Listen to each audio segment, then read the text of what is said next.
کو یہ مقام حاصل ہے۔ قرآن مجید کتاب اللہ بھی ہے اور کلام اللہ بھی ہے۔ کتابیں پہلے بھی نازل ہوئیں۔ حضرت موسیٰ علیہ السلام پر اللہ نے تورات نازل کی، وہ صرف کتاب اللہ تھی۔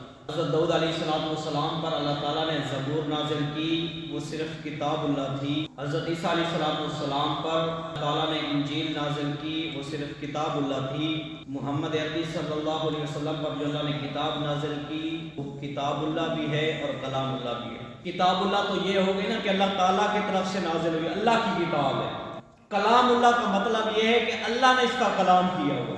جب اللہ تعالیٰ نے سورہ یاسین کی تلاوت کی، اس وقت فرشتے کہہ رہے تھے کہ کتنے خوش نصیب ہوں گے وہ دل جو اس کو اپنے سینے کے اندر محفوظ کریں گے، کتنے خوش نصیب ہوں گی وہ زبانیں جن زبانوں سے یہ قرآن مجید پڑھا جائے گا۔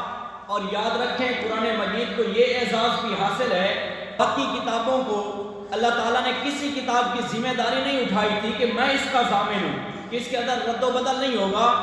آج بھی ان کتابوں کے اندر تحریف ہے، اپنے جملے شامل کر دیے، لیکن قرآن مجید کے بارے میں اللہ نے فرمایا اِنَّا نَحْنُ نَزَّلْنَا الذِّكْرَ وَإِنَّا لَهُ لَحَافِظُونَ کہ میں نے ہی اس کتاب کو قرآن مجید کو نازل کیا ہے اور میں اس کا محافظ ہوں، میں اس کی حفاظت کروں گا۔